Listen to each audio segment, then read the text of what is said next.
Yeah, I know. I did mine. I just comes from a hole in the police foot.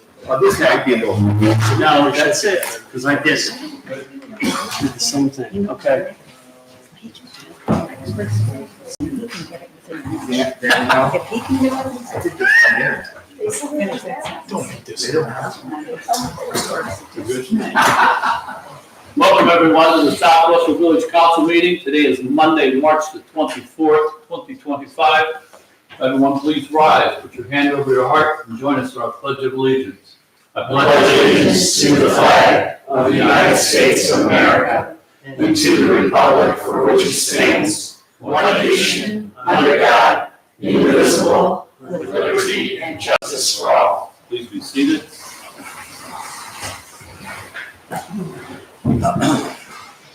Fiscal officer will take the roll. Licky. Here. Woodard. Here. Bell. Here. Berger. Here. Canton. Here. Kavanaugh. Here. We have minutes of the regular council meeting held on Monday, March the 10th. Any changes or corrections in the minutes? Hearing none, do I have a motion to approve? So moved. So moved by Galicki, seconded by Kavanaugh. All those in favor say aye. Aye. Opposed? Abstain. Berger abstains. 5-0, the motion passes. We also have minutes of the special council meeting held on Tuesday, March the 11th. Any changes or corrections in those minutes?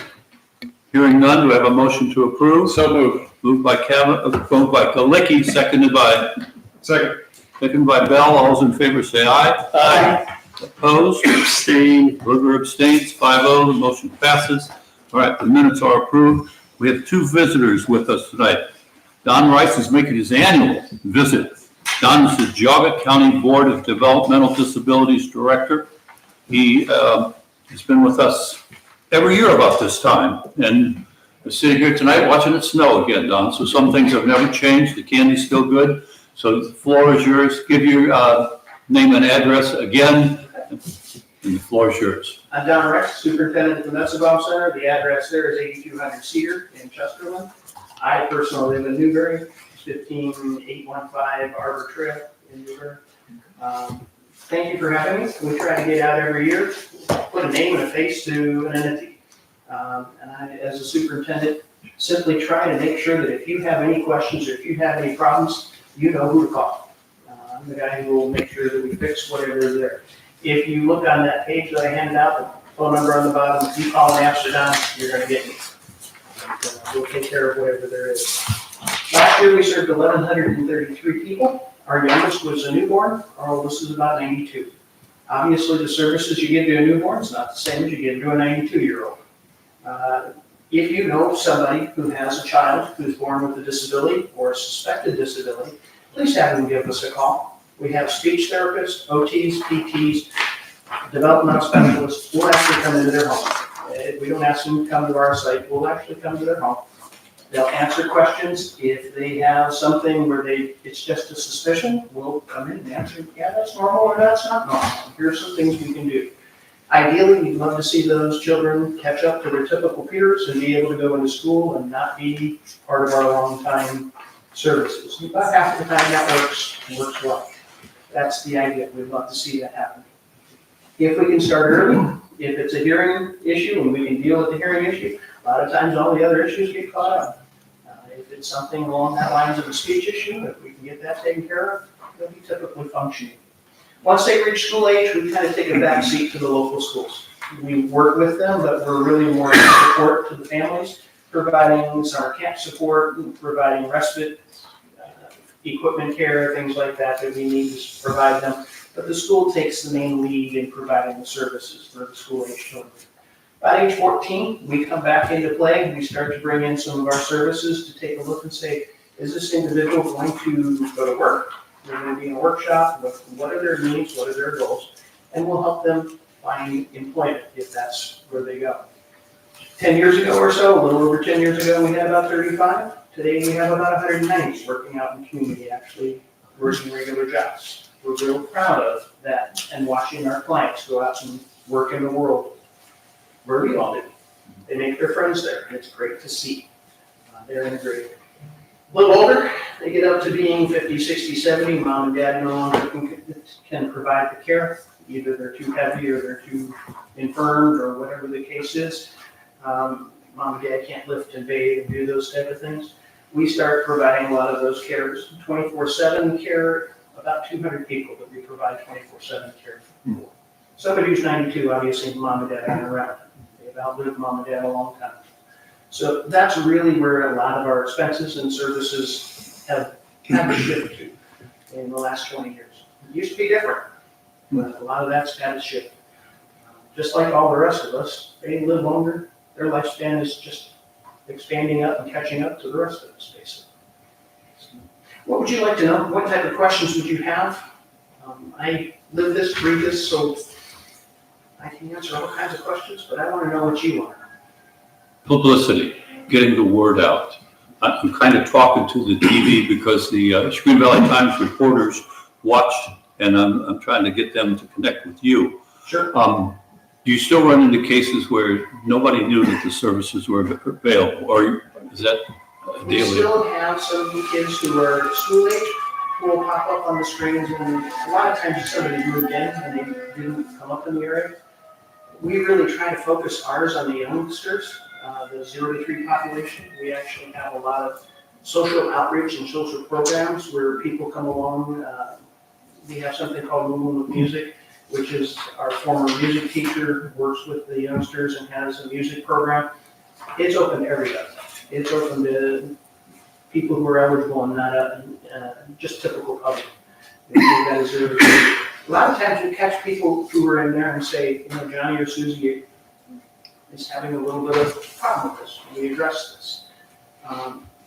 We are not seeing wholesale large numbers of people who are reaching school age and haven't been associated with us. It happens occasionally, but not a ton. Like I said, word of mouth is great. If you come across somebody, word of mouth. Otherwise, we do advertise some. The state's been advertising the Help Me Grow early intervention program. Since we're more of a regionalized type thing, obviously we don't have our own TV stations or radio stations. They'll do that through Cleveland or through, I hear it on NPR every so often, those type of things. So that's the state's kind of taking that on and saying that since it's a regional function, locally, the best way to do it is just, as you know, people share. And, last year, we served 260 children, 0 to 3. Are there a whole lot more people out there? I don't know of them. If they are, I don't know how to get a hold of them. Yeah. We don't want anybody to slip through the cracks. No, we'd love to serve everybody. Don, do you administer the homes, the residential homes? The actual homes are owned, in many cases, by Maple Leaf Community Residences. They own 28 of the homes in the community. But we also use private landlords. We also use many of the GMHA apartments or some of those things in and around Chardon and those areas, Millfield. We have people in those settings. But the homes themselves are owned by Maple Leaf Community Residences. They maintain them.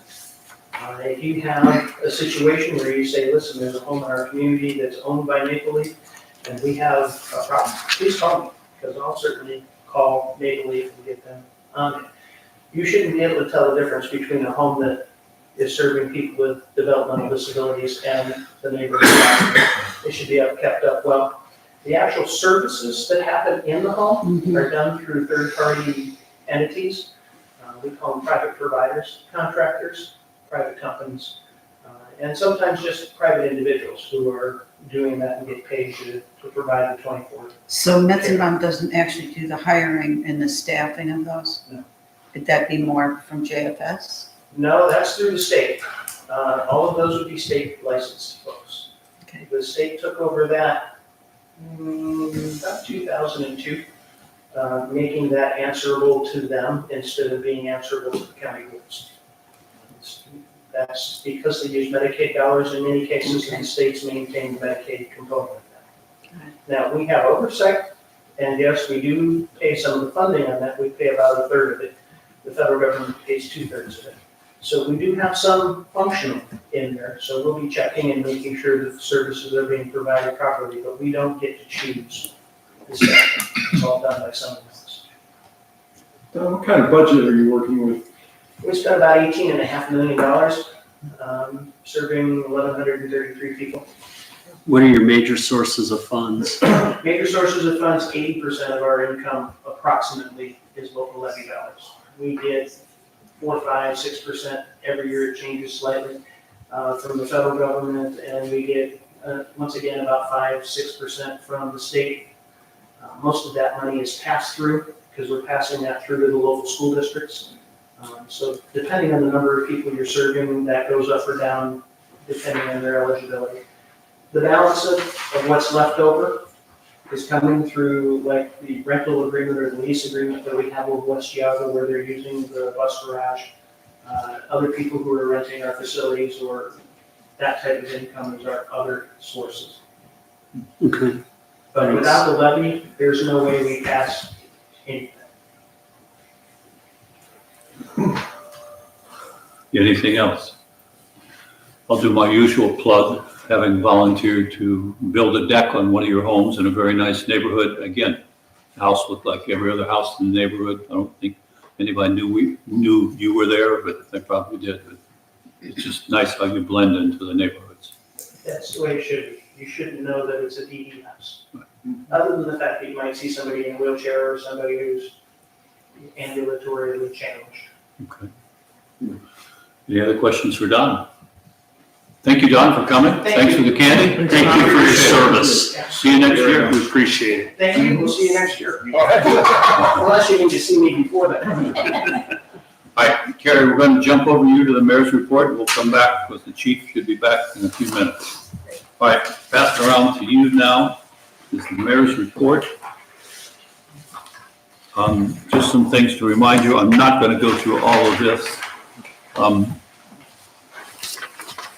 Just to remind you, this is one of those times of the year. It's 3 weeks between meetings, so we do have a little bit of a break. 25% of the year is gone, so I hope we all feel a little pressure to get some of our goals done for the year. Ruth, I didn't put you in here anyplace special with America 250, but make sure that you can report about what we're doing out there. To remind everybody that the Geauga County Township Association dinner is April the 9th. Anybody needs a ride, please let me know. And there's public records training coming up on April 10th. If you want to get it, I think you can still get involved with that. Going down through the committees, starting with building, we've held off on a building committee meeting. Can we schedule something in April and make sure that we have Leslie and Christy and anybody else that needs to be there? Danielle, you should probably be there too, or just talk about the coverage for Ruth. Ruth Griswold is going to be out for probably 4 to 6 weeks, or it could be longer, to talk about that situation, how it's going. We've had some very smooth ARB, BZA meetings, but still, we're imposing on Leslie and Christy, and I think we all need to sit and have a good conversation. The other thing with building that came up that Danielle caught is we were in the process of starting to change from what's called iWork. I guess in those typical committees, those typical businesses, our contact person has already been changed. So that is Brennan Moldenhauer has been changed. We have a girl named Jessica Hooley, but so Brendan Moore is no longer a contact. And we do have to be concerned about how City Force is coming along. I don't know at this building meeting, if Ruth could be there or if we would want her there, but it'd be something to consider. If we could hold that maybe in the second week in April, something like that, a meeting like that. The only other comment really with the building, the park, I noticed that the school district just did their usual request for cross-country meets, and we need to change out the old forms and get the new forms going. As for everything else on this page, you can see it, you can read it, you can ask me in a minute.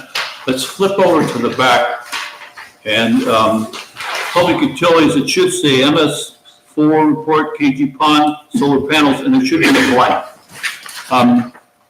At the next meeting, I want to appoint Ike Tripp to the Treasury Advisory Board. I've listed some of his qualifications there. He has agreed to do this, but I wanted to give everybody a chance to look at that, think about him, and then we would handle that on April the 14th.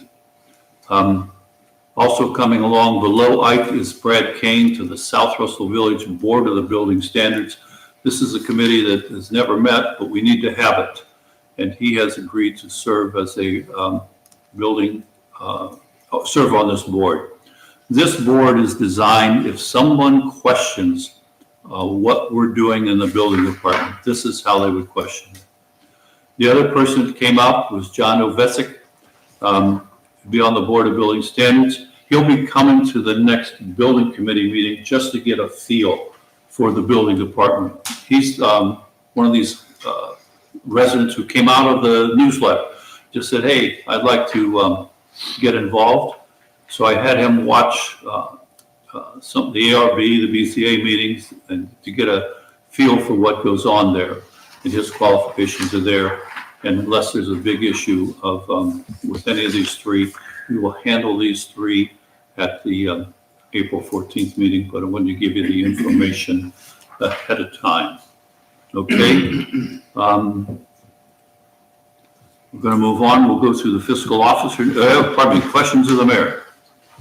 Yeah, Mr. Mayor? Yes, sir. I was reading the minutes from the last meeting, which I was not in attendance, but there seemed to be a question of your thoughts in terms of the property committee, and I'll extend that to other committees, as to what their goals, duties, and responsibilities are. Yes. And I'm wondering, how can we put that to paper? How can we define the goals? The fiscal officer sent out a draft from another community as to how they defined it. But quite frankly, the way you define the property committee, there's not a whole heck of a lot for us to do. So I'm feeling kind of left out. And Just deal with the water. and I Would you like stormwater? I was on that for 2 years, so. I felt the property committee probably did more work than just about any other committee. When you consider that the fall festival always fell under the property committee and the park committee. But I agree with you, something should be done. Thank you, fiscal officer, for finding out what other communities do. I guess my suggestion is, let's think about this the rest of this year, and come November, if we want to make changes or get it, I don't want to say a job description of a committee, but it's that's a lot to take a look. Yeah, I think that's probably a good idea. I know that when you were on public utilities, you said, how did I ever get stuck with whatever this is? But I suggest we look at it in November. Well, To make plans. my problem is we've done this, the initial reserve study, which involves mostly physical plant issues. And that's been assigned to the property committee, but yet the property committee has no influence, I would say, over the physical plant. That it's supposedly trying to figure out how long those assets are going to last and what we need to do to be prepared to deal with those issues. So until we get some clarity there, I'm not sure that your property committee can be of any usefulness It's all stuff. in that regard. I guess, well, then I'll say, why don't you take on the corner lot developments and the park master plan? There's a few items there that should keep you busy. But I think it's probably a good idea. We start looking, and maybe we should not look in November. It's probably should, maybe in August. If we do the budget and we're going to make changes in the roles of the committees, it's probably going to affect the budget a little bit. Yeah, I think you got a good idea. Try not to get too many chiefs or to keep everybody in their lane a little bit, so we don't have such overlapping of who's in charge and who's not in charge. Any other questions of the mayor? Yes, I have one. Does Mr. Tripp have a background in finance? I guess when you're running a background, I never got his college degree. And again, I'm not going to be silly, but again, we have to, the rules do require in the Treasury Investment Board that the one resident of the village has to have a background in finance. As in like a degree, I Brady? don't know, it wasn't really defined, but I mean, as I look through this, I just want to make sure, I mean, that might just be one of the questions we should have, like, He ran the company. understood. I mean, in the past, I think Bridie's point is we've had former CFOs that have been in those positions, and it's just a question of, you could be a CEO, but still not engaged in the nitty-gritty finance. So I think that's the point of clarification that Bridie's supposed to make, or trying to make. And then the other question I had was with the Board of Building Standards. So I actually think is it really called the Board of Building Standards? It's the Board of Building Code Appeals. I want to make sure the reason I asked, Mayor, is I just want to make sure that it's I'm talking about the right board, because they consider matters pertaining to building construction, but they also hear appeals and variances of our building code, which is different. And the members there are supposed to have, for sure, a background and training, pertaining to building construction. And it sounds like, at least, that might be the case with the two that are here, but I just wanted to let you know, we also need a third member at some point. I know. Oh. Without digging into Mr. Tripp's finances or his background, I did not ask for, what sort of degree he has. I guess I look at running a company for 20 years and expanding it by 250%. I don't know much more we're going to get here. A successful businessman, he's dealt with the finance. I'll ask him what his financial background is. Okay? Other questions of the mayor? It's not so much as the mayor, but doesn't it seem a little redundant to anybody else that you have this building standards and building code appeals? We have these committees that set these things up. We have ADR, we have planning commission, we have all these other things. But this is definitely in the codified ordinances. We have a building code of appeals. We just haven't actually constituted a membership in a long time. And no, it's actually very separate, because you cannot, and if you have an appeal to the zoning code, you come before the Board of Zoning Appeals. If you're asking for a variance or an appeal from the building code, totally separate. We adopt the Ohio building code. The zoning code is very different. All right. Yep. Any other questions of the mayor? All right, hearing none, we'll have a guest speaker, Carrie Slosh. Please come forward, give us your name and address, and talk about the survey. Okay, my name is Carrie Schloss, 298 Green Hill Road.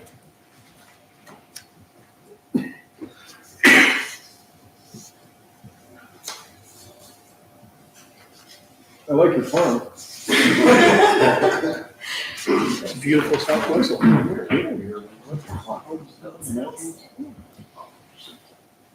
We did a lot of settings trying to get this going, so. It looks like you're there though. Hey. All right, thanks for your patience.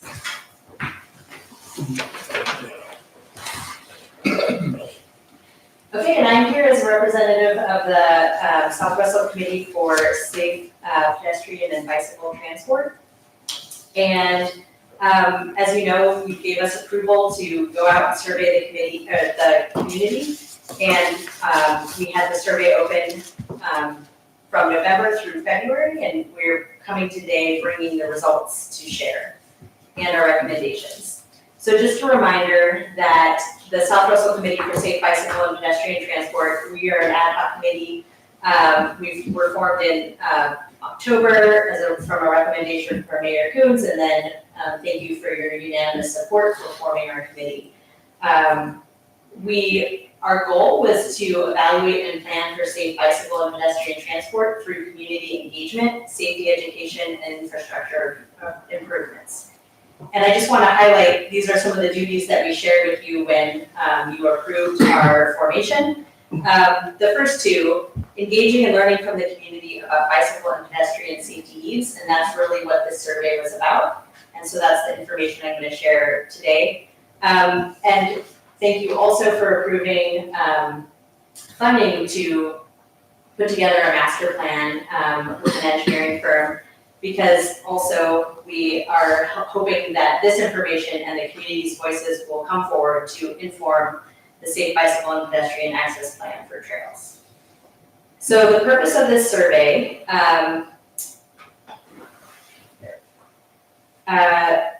was to use the results to provide information to the council and to the mayor on the desire of residents to walk, bike, or run in South Russell, safety barriers to doing so, and then identify the support or opposition to different types of projects in different locations.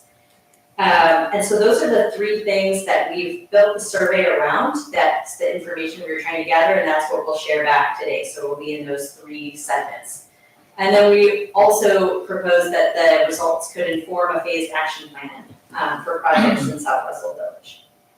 So in this survey and the results, and when I'm speaking about them today, walk, bike will refer to all modes of active transportation, including walking, running, bicycling, use of a wheelchair, or other mobility device. But we'll just use the words walk, bike, and that's how we also framed it in the survey.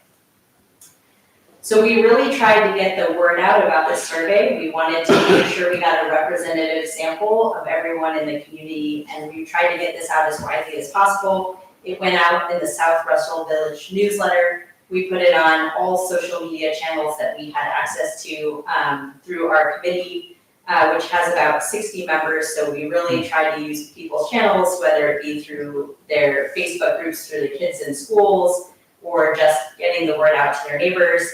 We also made direct contact through emails and phone calls with every HOA president for distribution of the survey to HOA residents. That we used the information for the HOAs that are on file here, so some we couldn't get in touch with, but most have information. We also hung flyers in businesses throughout the community. You might have seen them. They look somewhat like that cover art that we had, but they're all over in both South Russell and Chagrin and wherever we had volunteers hanging them up. And then we also delivered flyers to individual houses. The locations where we delivered them was really based on volunteer availability. But we did flyer every house on Bell Road between Waverly and Ridgewood, and also at some HOAs. And then, as I said, the survey was open November through February 14th, and we actually did get very good response. We had 373 household responses, and we asked for one response per household. So there were 373 total households. We did open this to the whole community, but primarily the people who responded were South Russell residents. Of the people from other communities, neighboring communities, Chagrin Falls, Russell, Bentleyville, Bainbridge, around 30% either owned a business, worked in South Russell, or had a child in school in South Russell. So it really is the people who are either living here or coming here at a daily basis that are responding to this. So these are those three questions that I said that we would answer and we set out to answer with the survey. What is the desire of community to walk, bike in South Russell? 91% of respondents have at least one member of the household who walk or bike in South Russell daily, very frequently, often, or sometimes. And where are households walking or biking? Of these four options, about 30% responded on Bell Road, and about a little over 50% responded in neighborhoods and side streets. Of these locations, so going to and from South Russell Park, going to or from the farmers markets and businesses, other South Russell businesses, to and from Gurney Elementary, to and from Chagrin Falls schools, other than Gurney Elementary, and then to and from Chagrin Falls downtown. We're seeing that most of the people are walking and biking or wanting to walk and bike to and from South Russell Park. And then the green bars represent children under 18. And you can see those bars are highest for the schools.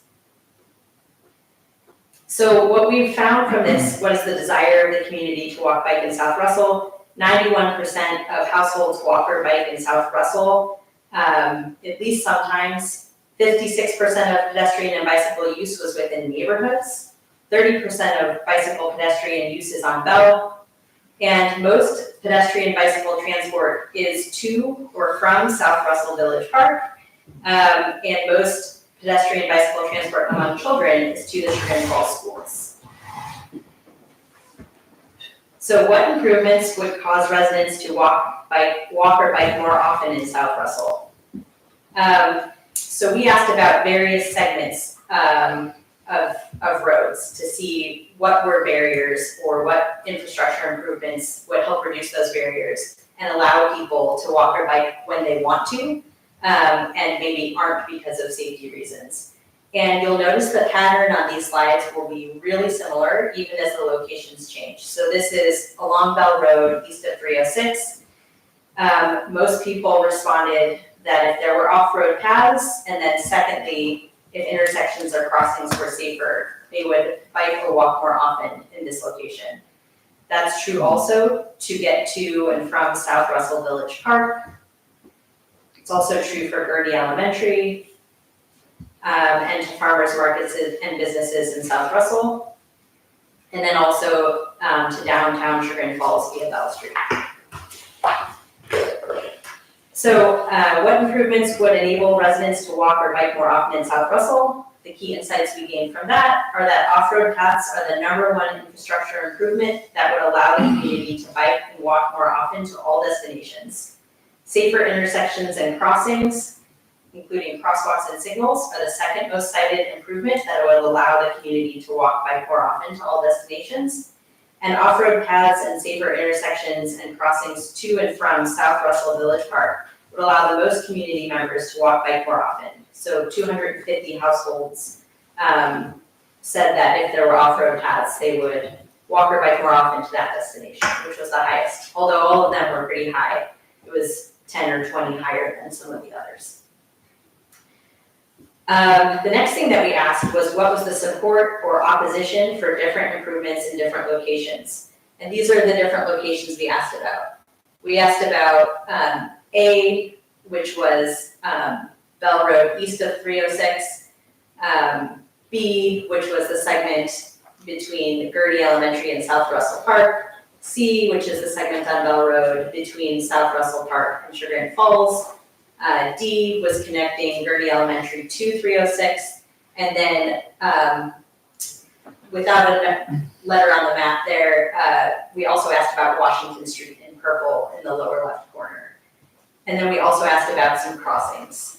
So this first orange segment, Bell Road east of 306, we see that over 140 households are very supportive, with others being supportive or neutral, and several but fewer unsupportive or opposed.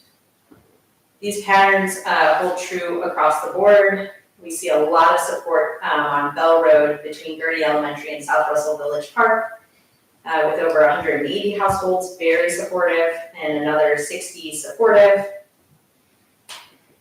And then over 200 households supportive of the segment between Bell Road and between South Russell Village Park and the village of Chagrin Falls.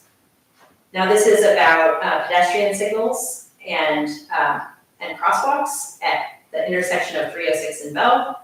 Again, there's a lot of support, and then additionally, a lot of people who are neutral and less who are unsupportive or opposed.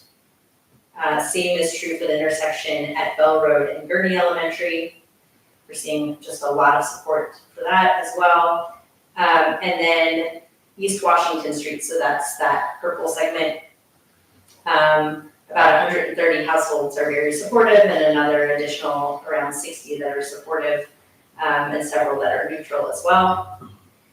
So this is the overall pattern. So this is combining the blue or green bars, those that are very supportive or supportive. Here we're not showing the neutral and don't know, and then we've put together the unsupportive or opposed. It's just so you can kind of see what the patterns are across the different segments now.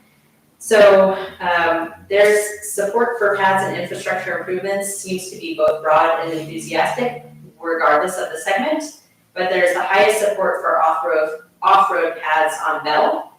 That's higher than both the Washington and the crosswalk and signals. And then the western segments along Bell have higher support than eastern segments. But the other thing to note is that the two that have the highest support are those that surround South Russell Park. And we noticed that after also seeing that that's where people are saying that there's a desire to walk and bike to South Russell Village Park. We also asked for respondents that chose neutral, unsupportive, or opposed for one or more projects.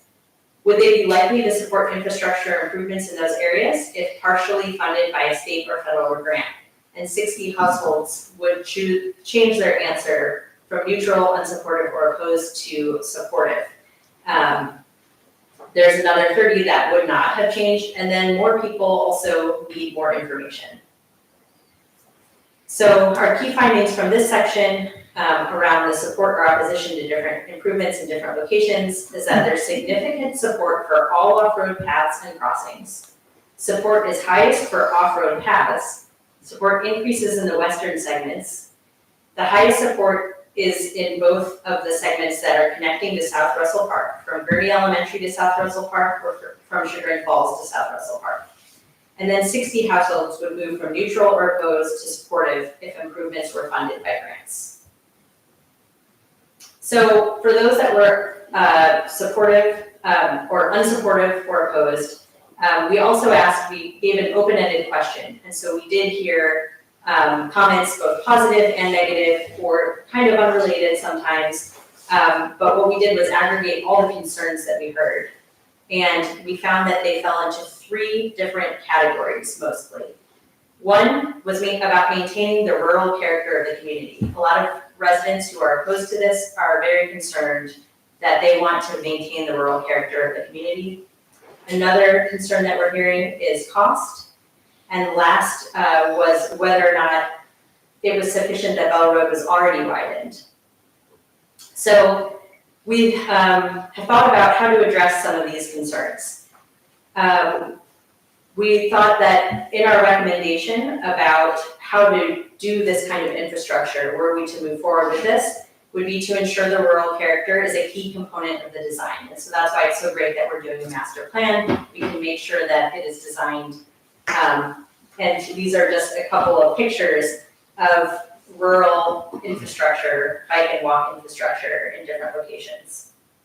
There's also a small town and rural design guide with about facilities for walking and biking, and there's a link here, and we'll make sure that the engineering firm also has access to this resource. For cost, we do already have $800,000 in federal funds for walk and bike paths, and as a committee, we can commit to identifying more funding opportunities that might work for South Russell. And then for the Bell already being widened, and isn't that sufficient for walk and bike safety and infrastructure? We did look into some research on this, and wider streets do promote faster driving, and also it narrows your cone of vision, the peripheral vision. And so with faster driving speeds, there's also a higher likelihood of potential pedestrian deaths and collisions, and so safety measures are therefore needed. But we're also seeing that in the survey responses. So in the write-in, we're seeing a lot of people saying, I won't walk on Bell, or I won't walk to these destinations, or I won't let my kids bike to these places because it's just not safe. And a lot of people said, I'm surprised something terrible hasn't already happened because I already see so many people using the infrastructure out there. So we're hearing from the community that it's, while useful and people are using it, it's maybe not sufficient for safety. I also wanted to just share some of the voices from the community. So we did have a lot of write-in answers, and I'd be happy to share all of those with you. But I just pulled a couple forward, and I'll read some of those. An off-road path from our house to downtown Chagrin would be life-changing, not exaggerating. We will not walk or bike on Bell Road without it due to safety concerns, but we would absolutely love this. We live on Bell Road and would greatly support paths being added the entire length of Bell. It would be wonderful to be able to safely traverse South Russell Village on foot. We would gladly support an easement to our property to widen Bell to create space for a path. Another, no-brainer, paths have proven to build community, spend the money, happy to pay taxes for this. South Russell prides itself on being a safe and family-oriented community, yet it lacks basic safety measure necessary for residents to easily access and enjoy parks, local businesses, and neighbors. Sidewalks, off-road paths, in addition to safe crosswalks, would greatly enhance the daily lives of residents, increase the sense of community, and promote physical activity. Someone said the current situation stinks. Can't believe there haven't been more bike or runner deaths because of no sidewalks or paths. As a family, we currently don't bike around town or to town because it's simply too dangerous. It would be incredible to have biking, walking paths to get to the park, schools, downtown, and businesses on Washington. How wonderful to be able to bike to dinner and back, or ride bikes to get ice cream. This would greatly improve our community and encourage people to get out from behind their screens to exercise and enjoy our beautiful community. So based on these survey results and the voices from the community that we read, just takes a second to load, it looks like. These are some of the insights and recommendations that our committee has. Hopefully it will come up. Improved infrastructure of bicycle and pedestrian transport is highly desired in this community. This is what we've seen. We recommend prioritizing connecting residents to South Russell Park. It's a great investment that this community has already made in the park, and it's really nice to see that that's what the residents would like to access. Prioritize connecting children to school. As much as possible, fund infrastructure with grants. Keep the rural character of the community in path design, and make sure to take a phased and actionable approach. So our recommendations for phase 1 would be this green segment here. So Bell, starting, having the Bell Road crossing at Alderwood, which the village is already doing and is already underway. And then an off-road path on Bell Road from Fox Run, past Gurney Elementary, through South Russell Park to Spring Drive. And then an off-road path on Bell Road from Sugar and Lakes to Sugar Bush to get connected in that community, and a Bell Road crossing at Gurney Elementary. So this would be less than 1 mile of path, and it would connect more than 50% of residents to the park, to schools, or to the school, and to each other. So we think this would be a really good place to start and get a lot of residents out using the path, connected to each other, connected to the 2 places they want to get to the most.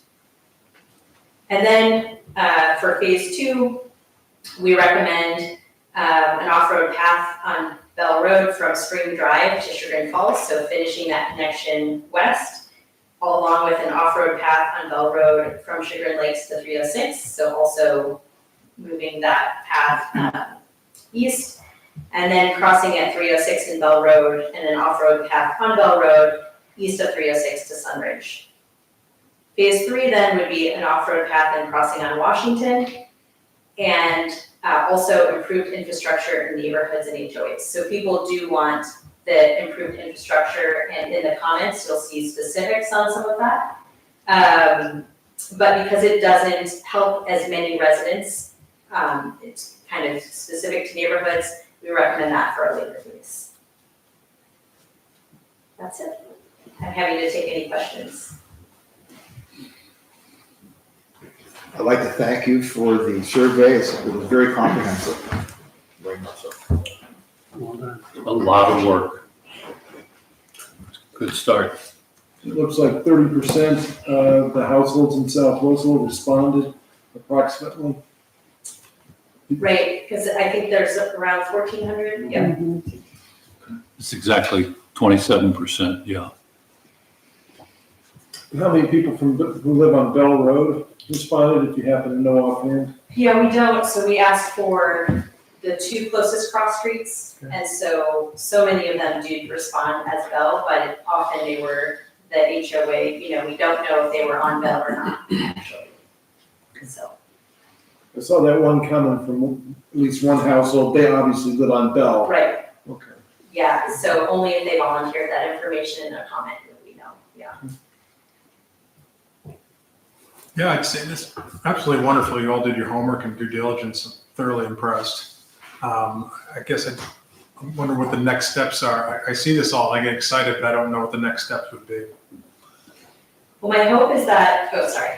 Go ahead. I was just, so, you know, we met Rich Washington, who is the Verdantis landscape architect, who is doing a master plan for trails. And so our hope is that he will use this information so that the master plan for trails and a phased action plan would reflect what the community is asking for. Thursday, April the 10th, 8:30 in the morning. We'll have the meeting here. We'll have Rich by, we probably should Zoom because he may show us something. We'll set up a Zoom. So, he may rule some of them suggestions out of the question. I think we ended up with almost 13 different proposals that night. I expect him to toss out a couple saying, you can't do that. But this is his job. This is what he does. He'll be able to focus us very quickly. That's Thursday, April 10th, 8:30. And Mayor, is this a meeting of council? No, it's just be the Safe Routes people. Oh, so they're committed. Yes, they're Okay. committed. Yeah. So, yeah, unfortunately, Mr. Washington would not be able to appear via Zoom. It would have to be in person. Even for that committee? Yes, because it's a committee meeting, correct? So I missed that. He's not allowed to appear. I missed it. All right. By Zoom, Not allowed to appear correct, via because it's a telephone. committee meeting, so he'd have to be here to participate. Okay, I'll let you know, but I think we can get him here. All right, any other questions? I think we're all overwhelmed with your results. How are they going to come to us? Electronically? Is that, in other words, can we get a copy of the survey? Yes. All I can both send you a copy of our PowerPoint deck that we just shared today. Yes.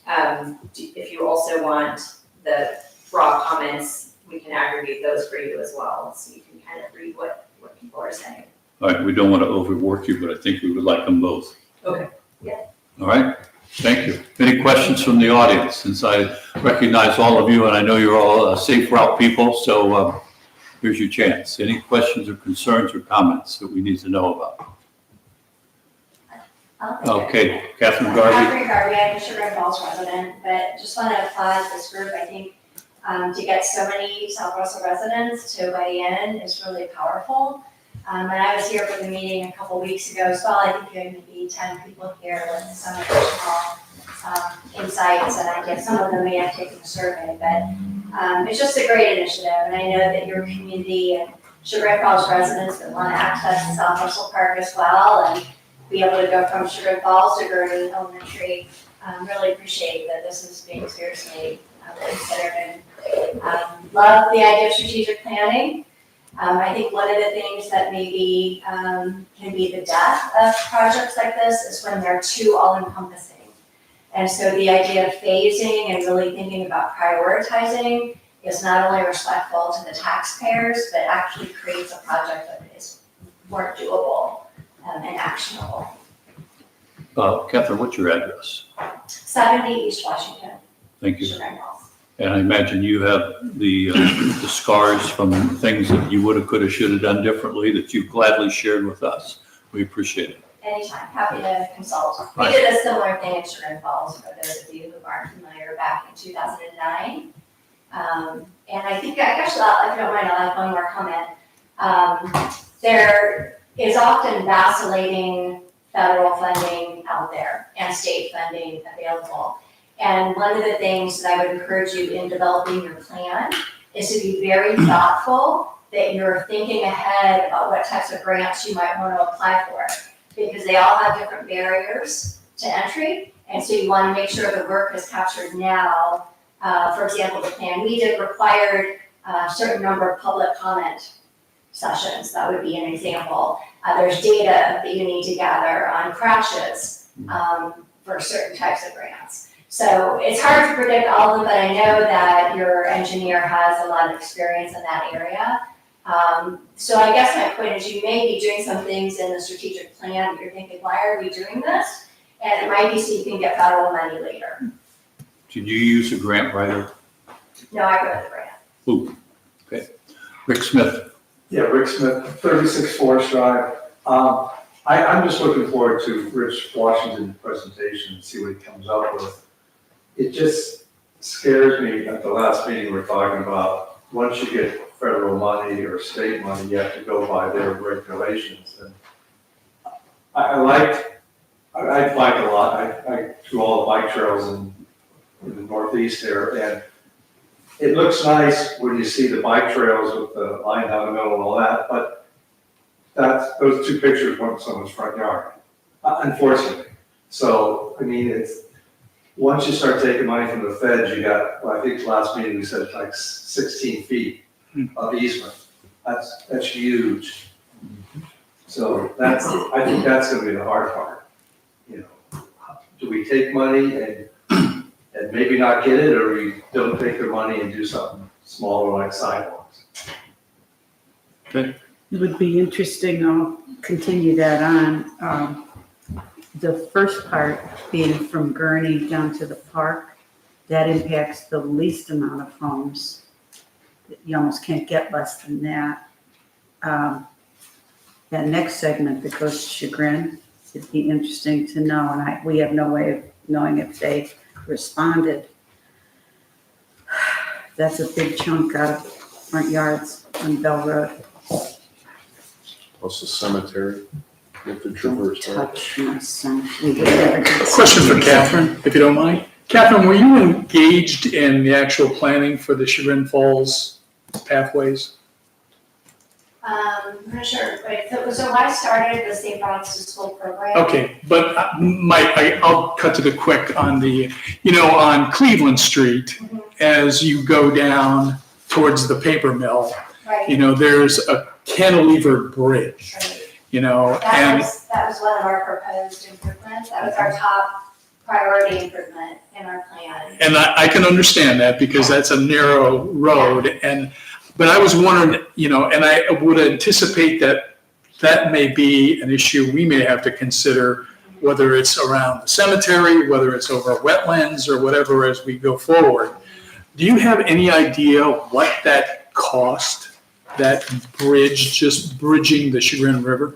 Yeah, and stretching my, It was a lot. my memory on that, I don't want to guess on it. I can get you those numbers. That would be great. Chagrin uses the same engineering firm that you use, and we use Tim Lannon. So in our plan, so just to get a little more, it wasn't just me. I got a group together, we had council members, we had school administrators, we had police, and people together in the community. We formed a committee to put forward this plan, and CT was engaged to do the engineering work on the plan. So that, and also actually at the time, ODOT, part of what they were doing was allowing for some state funds to be used to bring in an engineer. So we had an ODOT engineer, and then that work was supplemented by CT in very specific plans had to be submitted to costs, everything. And I guess I would say no. It's easy to get ahead of these things with what some of the objections could be because sometimes they're very difficult and maybe costly projects. But before you get there, it can be helpful to have a plan that's been fully vetted and thought through by the experts so that people actually know what they're reacting to. Sure. Like exactly how much of my front yard would be lost or exactly how would we handle this drainage ditch or anything like that. And without that plan, we can't even come up with anticipated costs for easements, land acquisition. You can't. And Whatever. it's hard for, residents, because we just had carriage stone sidewalks put in and people can't really weigh in on something until they know exactly how much am I gonna have to pay for this if this requires a tax? What exactly does it look like? Which is why this public input is so important and to keep going with it. So as you come up with the prioritized projects, maybe that's time to have another community meeting where people can tell you about, and you can reflect on those projects and maybe make tweaks if possible. But I'd be happy to share that plan with you guys. Yeah, that'd be great, because I imagine that was a significant chunk of change. Well, we brought in over $1 million in federal money for our program to do sidewalks and walkways, and that was the largest project that we did. Some of the other projects were partial projects, like close to the South Russell border, the Hickory Hill, or the Walters Road sidewalks, and there were some sidewalks as well in Bell, that we were able to show connectivity to other existing sidewalks that would allow kids to walk to high school and to middle school. So for our program, that was a real important piece to show the numbers of students that would benefit, because that's the funding we were seeking, was to show that kids would benefit by being active and getting to and from school. On that Cantilever Bridge, Catherine, particularly with the Main Street Bridge out, there are people walking on that anytime I drive by there. That is well used. I use it every day myself, and I see people using it. It's really, and I love it. If you guys haven't been there, there's now historical plaques that the Historical Society did that show kind of the original spillway and the different industries along the river. So it's a really interesting walk, and you can walk down along the Chagrin River as well with that. So from the library, down along the river, back over like where Highness is. So thanks for sharing that, Ruth. John Buda, you're the only one that's silent. I'm just listening. Thank you. Okay. I thought you might want to give an opinion on Bell Road East. Well, thank you. I think it's been taken into account. Any other questions or comments? Thank you all very much. We'll be in touch. We'll keep you informed. We're going to continue on, but I think it's almost 8 o'clock. You may want to head home. So thank you. Thank you. Fiscal Officer, the floor is yours. I distributed my report to mayor and council. I don't know if there are any questions. I want to let you know the newsletter is just about arriving. We're waiting for the mayor to proofread it. And then it will hopefully go out this week. And this will be the first time we will use the TextMyGov to let people know that the newsletter is out, and so they can link to it. And then also I just wanted to let you know that speaking of the bike trails and that, with PEP Insurance, our insurance company, they did have an article in their monthly thing about sidewalk pavement liability. So I thought timing wise, so I included that in my report. And that's all I had. Questions of the finance fiscal officer? A couple comments for people who may be watching. The $800,000 was a grant from NOACA. It has none of local taxpayer money. In 2024, our income tax is $200,000 over our previous high year. And this year already, we're over $60,000 above previous years. We've had 2 record months. So we do value your money. We do like to take good care of it. We haven't raised taxes since 2017, and we've lowered taxes twice since 2017. One other thing I put under finance, Congressman Dave Joyce is having, I give him credit, he's going to have a town hall. I think what we've seen on the national situation, town halls are not the thing you want to hold right now, but Dave's going to have one. It'll be Wednesday at 5 o'clock, and simply has a phone number, and you get a call in if you want to. We'd also had a request from State Representative Demetro about if we're looking for any money, and just got back like a one sentence. There'll be no changes in the state funding for this year. We had asked for $600,000 to pave Bell Road neighborhood, $47,000 to put new garage doors, and for a solar light for the Masons flagpole at the park. So no luck any there. Finance Committee, you're up. Thank you very much, Mayor. Finance Committee met on March the 21st. The minutes are forthcoming. I'd like to report that the first of 2 monthly checks, groups of checks have been signed and cross-checked. Credit card report was reviewed. And with that in mind, I'd like to make a motion to approve the March 24th, 2025 credit card report. Second. It's been moved and seconded. Discussion. All those in favor say aye. Aye. Opposed? Motion passes. Thank you. As noted in our fiscal officer's report, total cash investment at this point is $3,762,156.25. Danielle, that could be the highest, I believe it probably is. Since probably is. Now, I haven't checked, but I think it is. we are cognizant of the fact that we have some big payouts in the very near future. We have a restroom facility and also the salt building around the corner. Net income tax collection at this point, 2025, January, $231,994, February, $529,095, March, $674,588, and that is a $62,648 increase compared to last March of 2024. That's all I have. Questions of the Finance Committee? Hearing none, Solicitor, you're up. Sure. I'm sorry, what was the next meeting for finance? Next meeting would be, let's see, the April, probably the 25th Of April? of April. Danielle, does that look right to you? I think so. We don't have a set schedule yet, so Let's see, we have a regular meeting on the 28th of April, so we want to have it on the 25th. I don't know if I'm available that day, so we'll have to see. It'd be better if it's on the 18th. I think the 18th is better. Gives her time. The 18th will be fine. Okay, at 3:15. We'll make it 3:15 on April the 18th. Thank you. Okay, Solicitor, floor is yours. Yes, does council recall in December, we received notice of an application for a liquor permit, and we objected and we requested a hearing.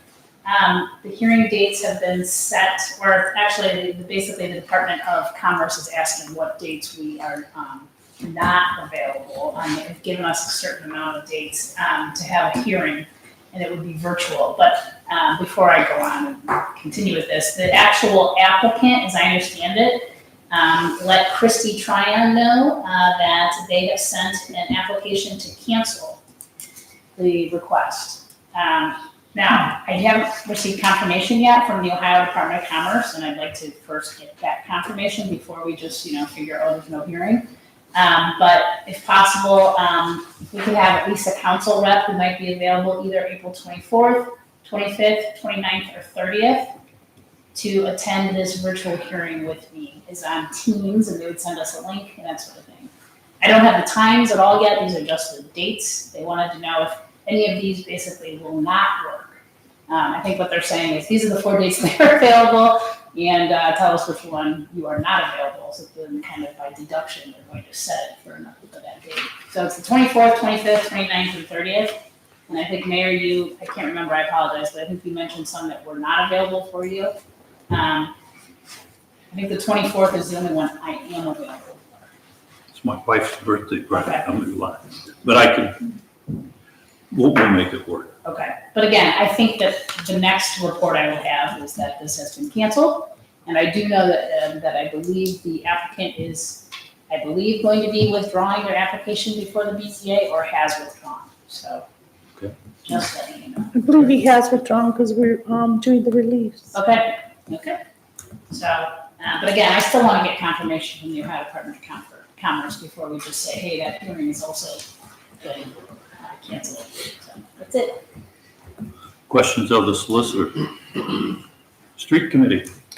Street Committee met a week ago on the 13th, and I submitted my notes. Tim is not here, so I hope everyone took the time to read them. They're pretty small. I'm still disappointed in John Buda. East Bell Road is not getting paved this year, and coming up that hill is what I describe as the washboard. So next year, we met tonight and we have trash day. We have trash day coming up on April 26th. I need to, since we're down people, we want to hire for that day. And Mary, you might have to help me here. Are we going to keep them from 8 to 2 or a full day? Because the work doesn't end when the I would say Very it's a close. full day Yeah. because they're here by 7:30 and we Yeah. usually eat lunch afterwards. So Yeah. that's a full day. So 4, Yeah. I want to make that motion now, or do you want me to wait for something? no, let's do it now. Okay, I move that for April 26th, which is a Saturday, our South Russell Village Trash Day, that we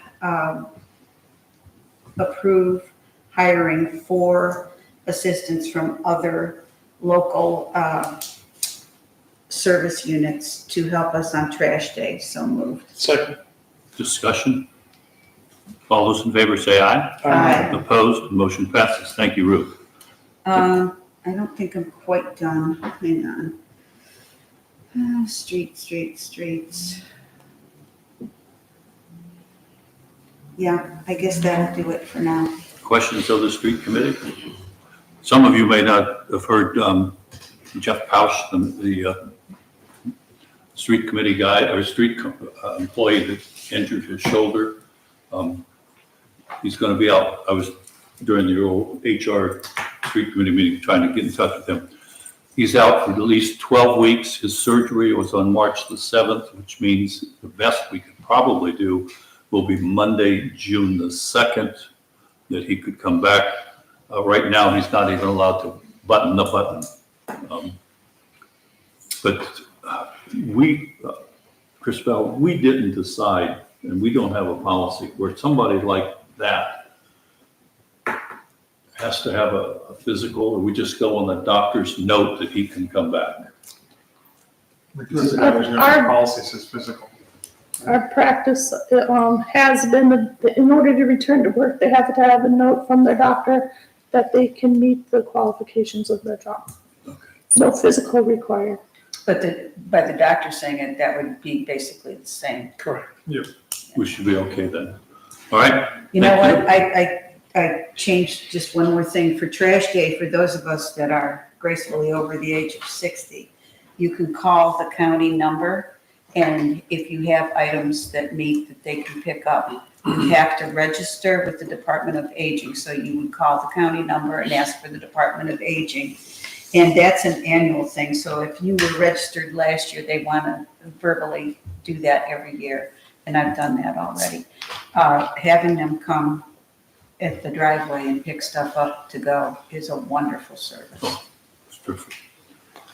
The only other thing, That's gonna be, I'm sorry, our old people trash day, sorry, that's me included, are April 23rd and 24th. the only other comment, the request has been in that we go to Jersey Mike's this year for sandwiches instead. Jersey Mike's. Subway? Yeah, people tired of Subway. Okay, building committee. Ruth, you're still up. Building committee, I spoke with Dave Hosevar today. He says he is very, very busy, more so than other springs.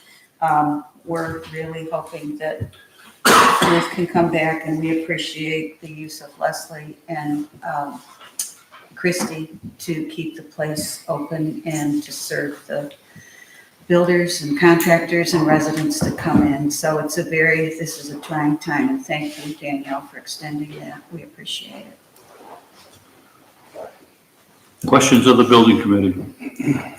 Chief, thank you for attending the swearing in Bainbridge. I think it's a classy thing to do. Thank you. Floor is yours.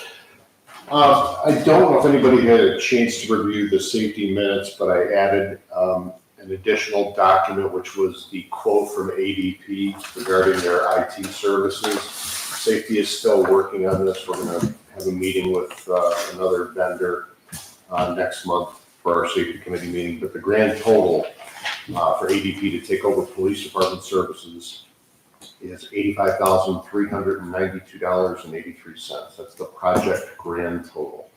The ADP portion of that is $56,142, and then cable communications portion of that is $27,150. The remainder is the internet changed to fiber. So a very significant. Does that also include the phone system? That does. Okay. So it includes the phone system, and they're recommending all of our cameras be replaced on that quote as well. So that's more of a one-time, chief, to be that high? The one-time fee is the most expensive part. The recurring is $55,077 on year one. Year 2 and 3 is about $3,400. But then keep in mind, you get that 4 to 5 year rotation, and then you're up for another significant purchase in 5 years. In your opinion would be this is worth it? Well, we're still working on it. I don't want to say that it's worth it. It's a significant amount of money. So Sure I think we need to do a little further research and look at our options. We would find ourselves possibly in the same situation we are with the fiscal officer's system. Where things are increasing as we go. So we would have not just one gun pointed to our head, but two. Can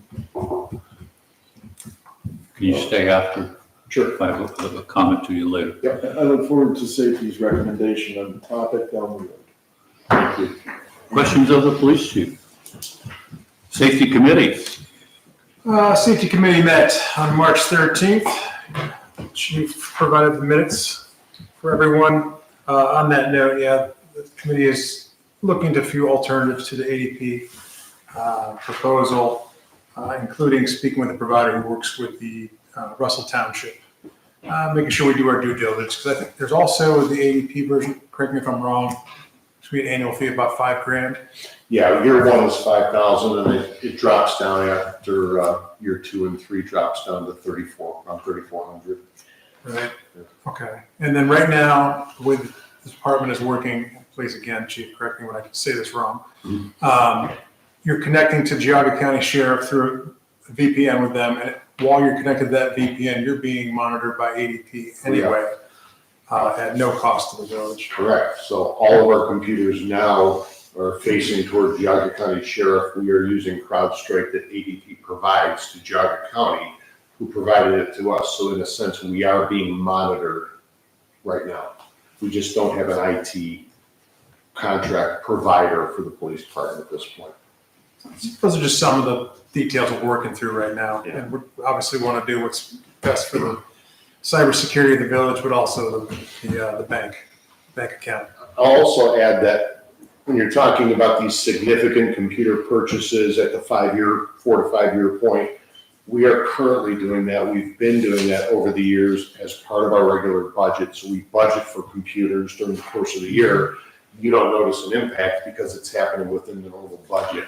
But when we do make this jump to an outside IT vendor, this is what you're looking at. You're looking at these significant one-time purchases of a lot of equipment. Every 5 years. Yeah, which has a substantial impact. So one time, 5 year, second time, 10, et cetera. Yeah. And we're doing it right now annually.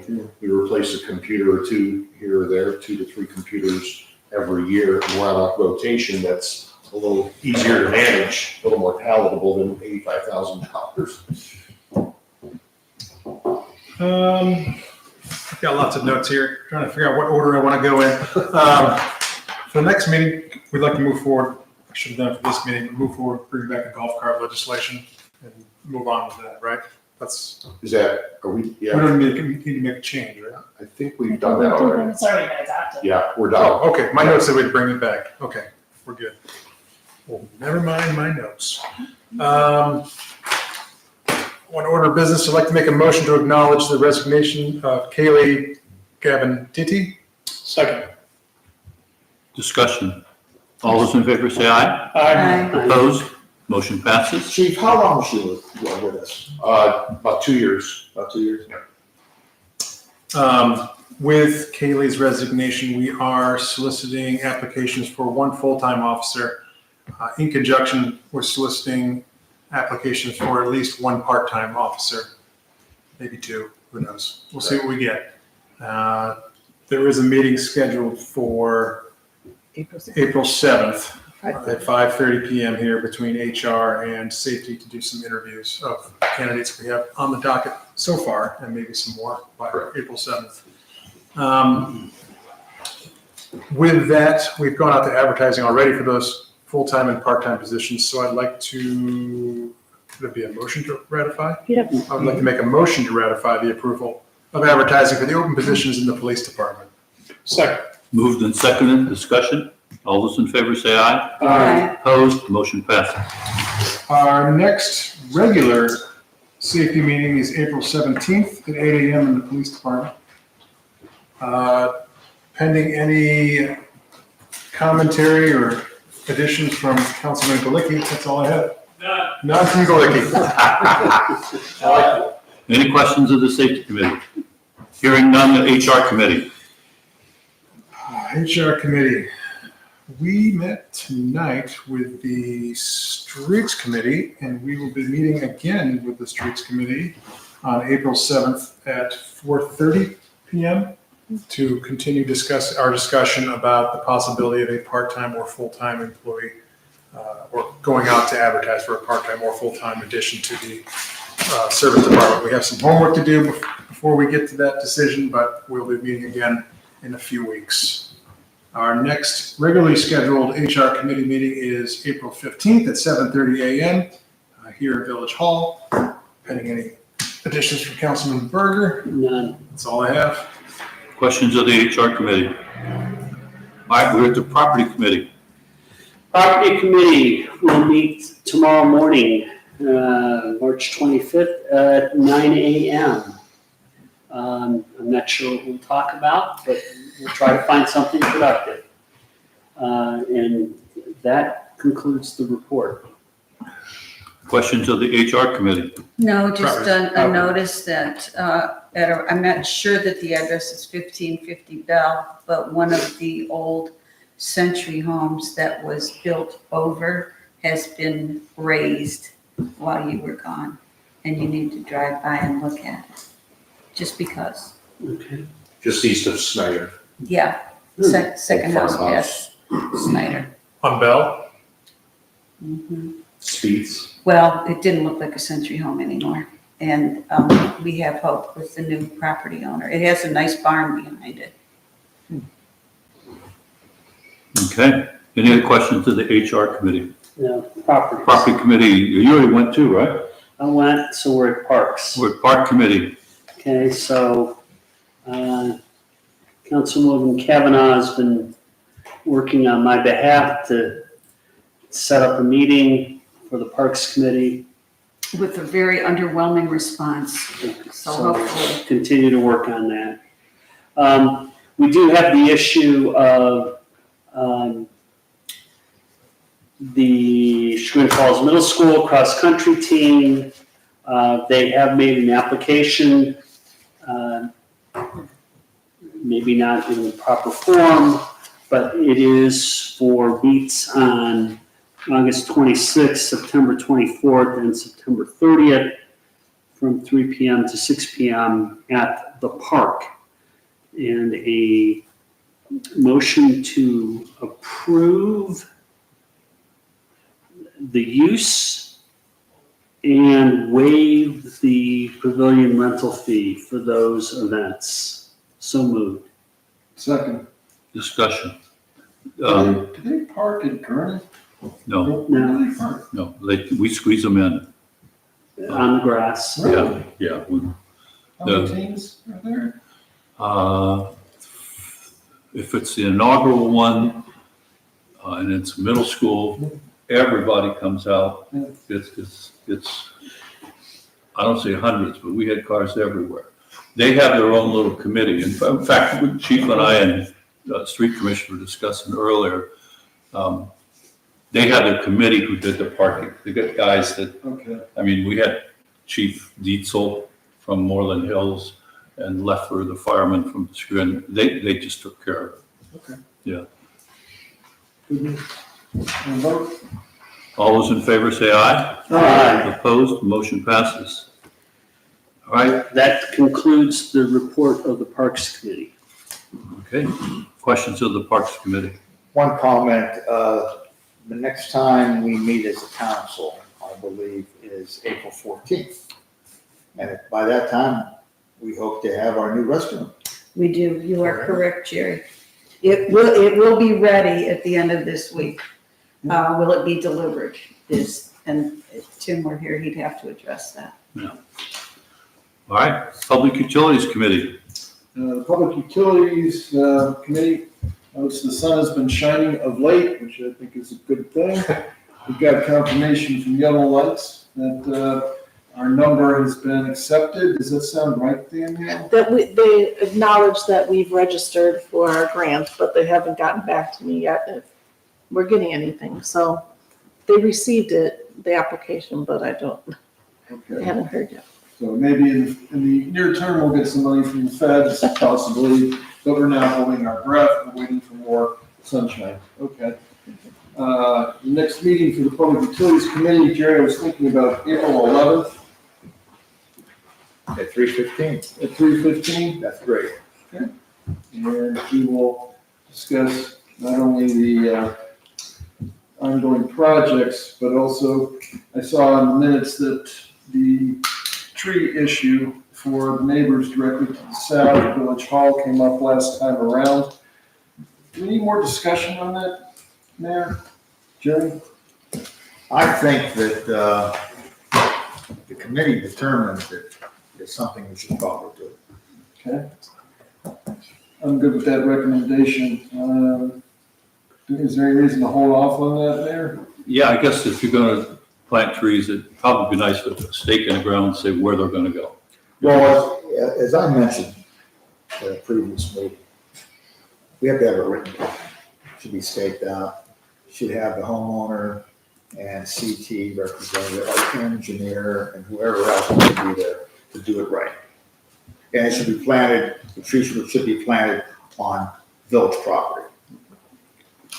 Okay, so then maybe a motion is warranted for this. Specifically, I move that the mayor, the street department, and the engineer come up with a plan for the planting of up to 6 trees along the southern berm of the central retention basin on village property by working with Verdatis. Is that CT's new day? Yes. So moved. Did you give a dollar amount? That's what I was going to And ask then in we'll the have to question, amend the because I budget. believe that we talked about $500 a tree, that there was a source identified at the last council meeting. Well, this is just for a plan. But might as well Oh, go okay. forward to say, let's wrap it all up. Might I offer an amendment to the motion to include the east side of the retention basin as well for tree plantings for those who have suffered a great loss of screening from their backyards. All right, so I'll amend the motion to include a plan for the planting of trees on or around the central retention basin on village property with amount per tree not more than $500 pursuant to a plan to be adopted by or proposed by Verdatis in connection with that project. Moved as amended. Question. Sure. Hang on. With the amendment, Somebody the give us question a I have second. is how many trees are we talking about? Well, let's, Because that now, if we had a dollar amount, we had a dollar amount for 6 trees before. Now there's some unnamed amount of trees. And I don't want to get into a $10,000 project here. well, this is for a plan and a cost per tree. The council would have to authorize the expenditure of those funds down the road per the plan. Because we're not gonna authorize a plan of 900 trees, and 4 trees isn't enough. So somewhere between those two extremes, the plan will be doing that, which we will go forth and discuss at our next public utilities meeting. Hopefully the engineer or the landscape, Rich Washington, can attend so that he can be tasked with what we have in mind. And I don't mind the trees along the eastern side or on the southern side. Perhaps we need them all around. I don't know, but we'll leave that up to the landscape architect.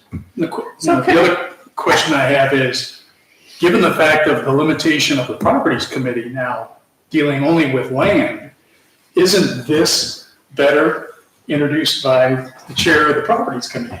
I'm happy down the road to turn this project over to the properties committee. Good Lord. But since every time we plant a tree, as noted before, it helps stormwater, and it's on the central retention basin, which is the linchpin of stormwater management control within the village, though we do have news from Kensington, perhaps things have changed.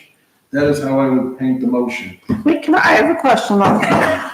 So you're saying $500 per tree or whatever it is, but really, you're only really authorizing doing a plan for this, correct? So Yes, how much correct. are you willing to spend for the plan? And then the plan will determine the trees, correct? Why take the money out? But we don't want the landscape architect to think we're planting redwoods here.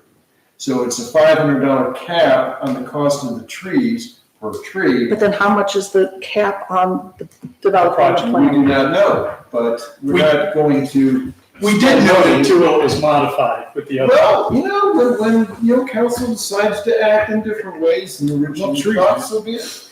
But that's the guidance for the planner, not a budgetary item down the road. Can we just buy some saplings and plant them? Okay, And I will, Sort of Johnny Appleseed variety, right? and I will second second that motion. motion. And Danielle, I hate to ask you, can you, I honestly don't understand I don't it either. because you're authorizing the plan. So if you're authorizing the plan, you have to determine the amount of money you're willing to pay Verdantis to develop the plan. I will. And but council has to approve that. Well, sure. I'll So- include it in the amended, doubly amended motion. Okay.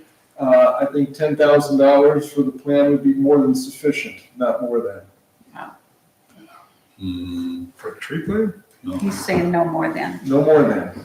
We really need an engineering firm to tell us where to put the trees, and we just can't go out there and say, with the engineer and say, put them here, here, here. Well, my guess is planning commission will need to be consulted as we did with Manor Brook Phase 1. So that's why you want. Granted. Even if it's on our village property. We have, and the chief went to planning commission for his garage. And it has been done for a number of projects over the years. Good point. Now, we can ignore our own procedures if we want to, but we should not. We should have a plan that's going to suit the occasion, as it were. And maybe we don't want 6 trees, we want a line of trees, sort of like the park. Spaced a certain way on 2 sides, that's fine. Maybe we do 3 sides, although I don't think Village Hall needs to be screened, but we'll leave that up to the landscape architect and further discussions with the Public Utilities Committee, unless properties insist on having it. I don't know, we deal with the land, so I'm not sure. okay, So it's up to $10,000 for Verdantis to develop a plan for the Yes. tree thing. I'm going to comment. I suggest you vote this thing down.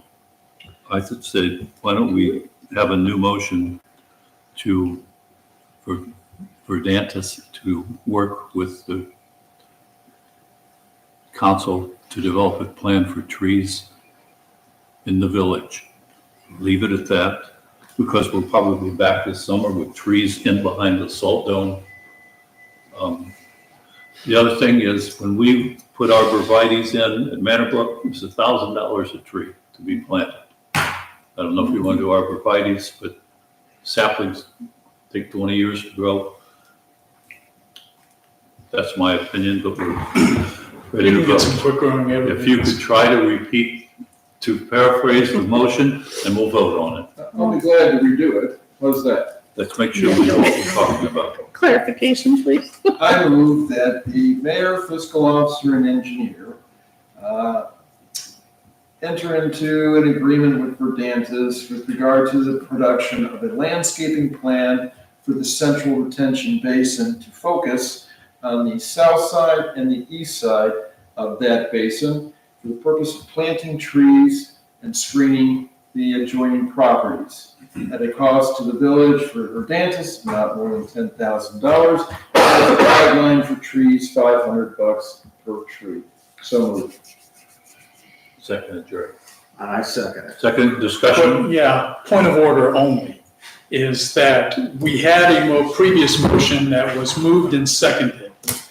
Does this negate that previous motion? It Or, should, if it's an amendment, it should. okay, all right. And one, not trying to be a smart aleck here. Go right ahead. I'm really not. I'm just trying to clarify in my little pea brain why we need a formal plan from an engineering firm for planning commission, whomever. Why does it have to be from a professional entity?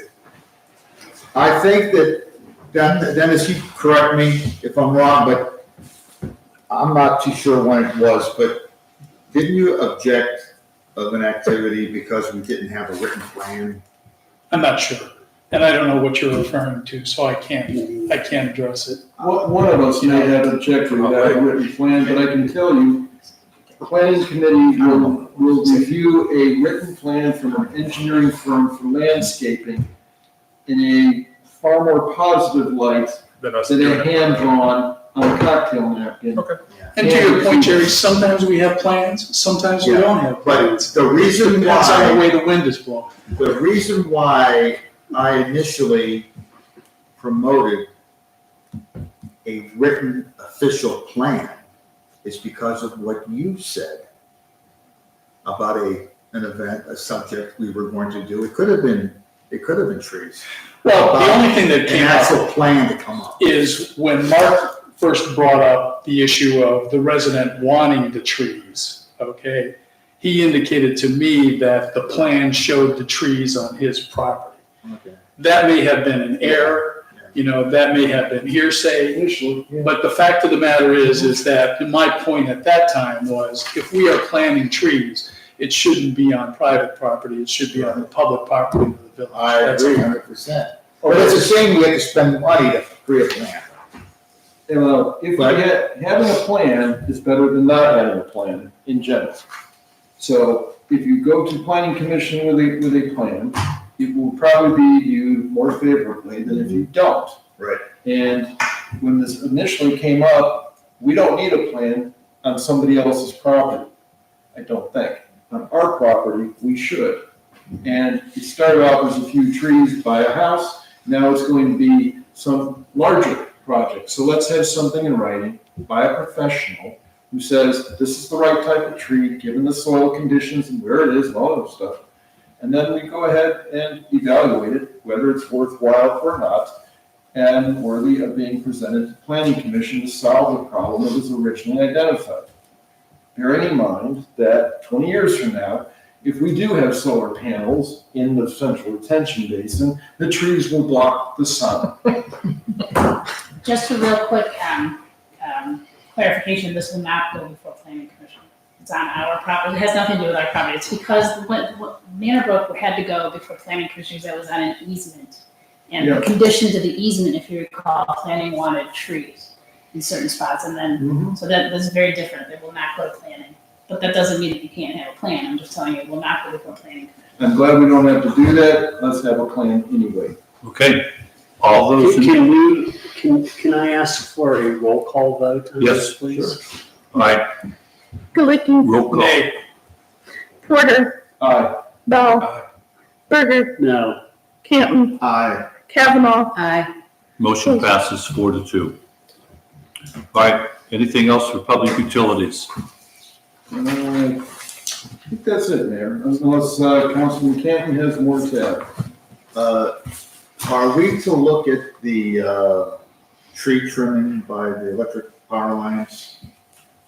There's a problem with flooding there by the houses. Last week, the engineer and the street commissioner walked that area, and they're gonna come back with this, their suggestions as to what should be done. Okay. Okay? Three things I want to talk about with the public utilities. The MS4 report, which was done by Chagrin River Watershed Partners. You got copies of that. Everything was fine, except that one of the pages that said we collect oil or used motor oil. I think that needs to be clarified, that we don't collect it as trash day. It wasn't really clear. Secondly, a We do comp, collect motor oil, but it's from our own vehicles, and yes, then we recycle it at AutoZone or wherever they take it.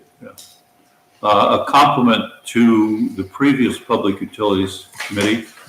Kensington Green is getting closer to an agreement. They've countered with an agreement, so that we're gonna have to, work on that, but thank you for your patience and hanging in there for the long process.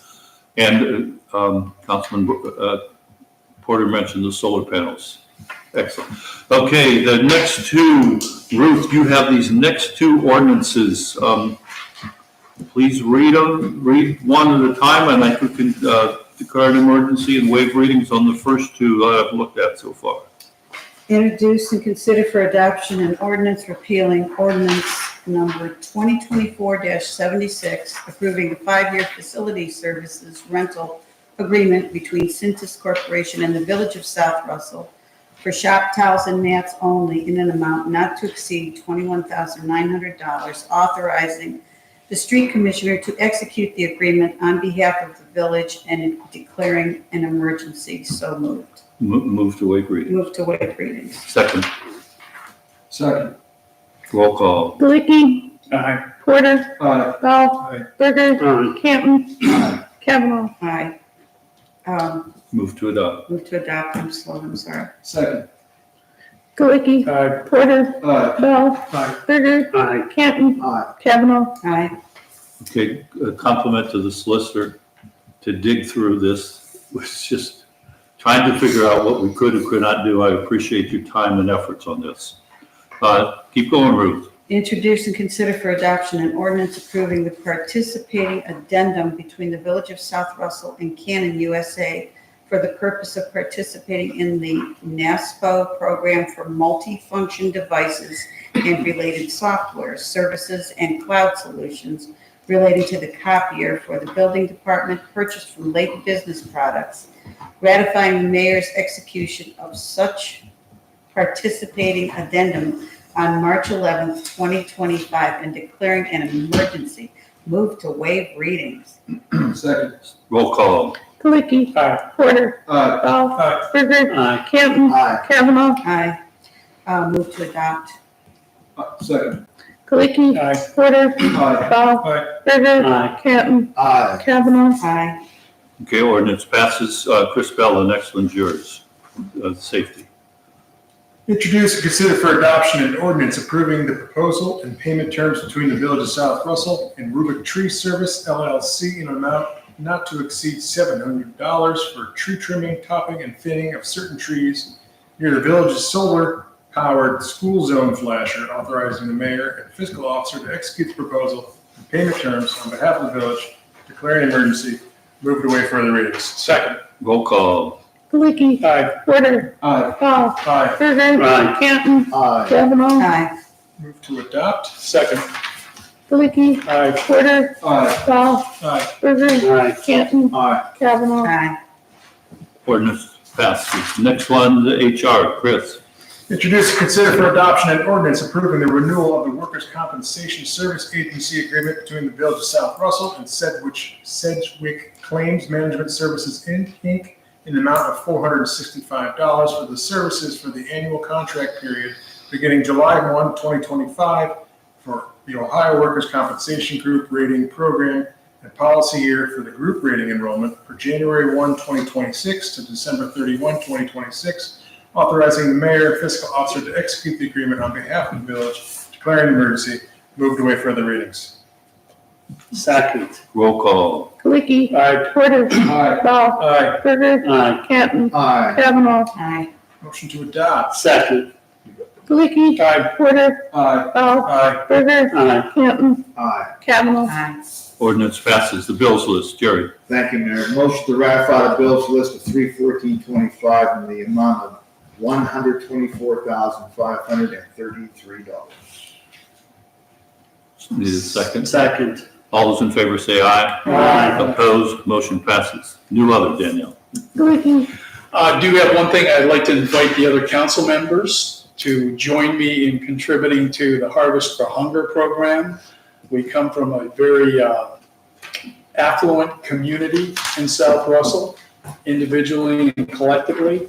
And just like to say, it's a nice thing to remember those that are less fortunate than us. So please contribute. You know how long the boxes will be here? I don't. The 31st. Okay. Thanks, Dan. Is that all you have? That's it. Porter? Just a couple of things I neglected to ask earlier. About trash day, we authorized part-time help. How much are we paying part-time help? Whatever the other cities, bill us. They bill us what they're paying, what they pay their workers, so, and we pay that with their taxes, PERS. Okay. And the second thing is, can the solicitor join us for the Public Utilities Committee meeting April 11th, 3:15, because we're going to talk about the Kensington counter proposal to the village for the purposes of monitoring bullfrog climate. I think so, yes. I'll confirm, but yes, I think. Okay, thank you. That's all I need. Well, None. Berger, None. Canton, Kavanaugh. Yes, I have just two things. The mayor mentioned America 250. We went to the meeting last Wednesday. I need to pursue, and I would just like to hear a basic support. I'd like to have some hometown heroes. They're, what's the word, Mayor? Put them- Banners. Banners. We'd ask CEI if we can put them on poles. If not, I'm not sure how that we could do it. And I'd like to go forward with that. I think it's honoring to our veterans. There's that. Also, properties. I'm not properties, I'm buildings. Properties, you have to renew the farmer's market agreement, and I have the number to contact the person with, just so they can sign up for this year. That's it. Okay, two things. It must be the time people want to see us. I got a call about 4 o'clock today. Dean Hain from First Energy wanted to come by and talk to us. I pushed him off until April. And our fire prevention officer will come in June to talk about his program and the agreement we want to get with Chagrin Falls. Anything else? Do we have a need for an executive session? Yes. Okay. Who's handling that? Okay. Okay. Thought I was gonna have some dinner. Well, I'd like to make a motion to move and enter the executive session for the purposes of considering the employment of a public employee and compensation of a public employee pursuant to section 121.22 G1 of the Ohio Revised Code, and inviting to executive session the mayor, fiscal officer, and the solicitor. Second. Roll call. Gulicki. Aye. Porter. Ball. Aye. Berger. Aye. Canton. Kavanaugh. Aye. All right, do we need a break, or we want to go right into the executive Go right session? Get her done. Okay, we're in executive